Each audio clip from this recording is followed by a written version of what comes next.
Di sini saya akan jelaskan mengenai nilai. Apa itu nilai? Nilai adalah suatu bobot atau kualitas perbuatan kebaikan yang terdapat dalam berbagai hal, dianggap sebagai sesuatu yang berguna, berharga, dan memiliki manfaat. Ciri-ciri nilai antara lain: 1. Bersifat abstrak yang ada dalam kehidupan manusia. 2. Memiliki sifat normatif. 3. Berfungsi sebagai daya dorong atau motivator. Nilai dapat dibedakan menjadi beberapa jenis antara lain: 1. Nilai pribadi. 2. Nilai budaya. 3. Nilai sosial. 4.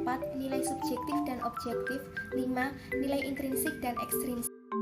Contoh dari nilai adalah seorang relawan yang memberikan bantuan kepada para korban bencana alam. Peristiwa tersebut dapat dikatakan sebagai nilai karena mengandung tindakan kebaikan. Jadi saya sekarang akan menjelaskan tentang moral. Apa itu moral? Moral adalah suatu ajaran tentang hal yang baik dan buruk, di mana menyangkut tingkah laku manusia dan perbuatan manusia. Bentuk-bentuk moral sendiri ada 4. Yang pertama itu ada sosial, yang kedua ada akhlak, yang ketiga ada etika, yang keempat ada susila. Adapun fungsi dan tujuan moral adalah sebagai berikut. Yang pertama itu untuk menjamin terwujudnya harkat dan martabat pribadi seseorang. Yang kedua itu menjamin harmonisasi hubungan antar manusia. Yang ketiga itu untuk memberikan kita gambaran tentang masa depan, baik tentang sanksi sosial maupun konsekuensi kepribadian dalam kehidupan sehari-hari.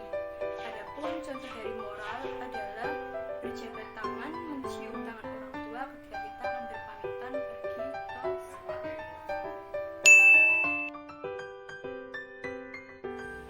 Bahasan selanjutnya adalah etika.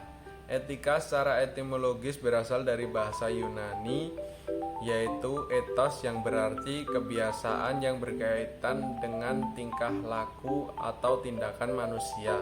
Sedangkan secara terminologis, etika biasa digunakan untuk menyebut ilmu dan prinsip dasar penilaian baik buruknya perilaku manusia. Secara garis besar, etika dapat diartikan sebagai filsafat moral yang berkaitan dengan studi tentang penilaian baik buruk perilaku manusia untuk mencapai kebahagiaan. Untuk tujuan dari etika sendiri yaitu untuk memperoleh orientasi kritis berhadapan dengan berbagai moralitas. Untuk contoh dari etika, salah satunya ialah etika saat bertamu.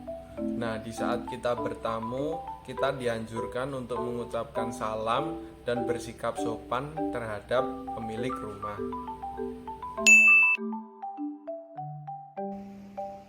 Norma adalah aturan atau ketentuan yang mengikat warga masyarakat. Norma dibagi menjadi 4. Yang pertama, norma agama. Norma agama adalah peraturan yang diterima sebagai larangan, perintah, dan ajaran yang berasal dari Tuhan dan bersifat mutlak. Contohnya, rajin beribadah. Yang kedua, norma kesopanan. Norma kesopanan adalah norma yang berhubungan dengan pergaulan manusia dalam kehidupan sehari-hari. Contohnya, selalu bertutur kata yang baik, sopan, dan tidak kasar. Yang ketiga, norma kesusilaan. Norma kesusilaan adalah peraturan sosial yang berasal dari suara hati nurani manusia. Contohnya harus bersikap adil dan tidak pilih kasih. Dan yang terakhir adalah norma hukum. Norma hukum adalah peraturan mengenai tingkah laku manusia yang dibuat oleh badan-badan resmi negara. Contohnya tidak boleh melakukan tindak kekerasan, penganiayaan, dan pembunuhan.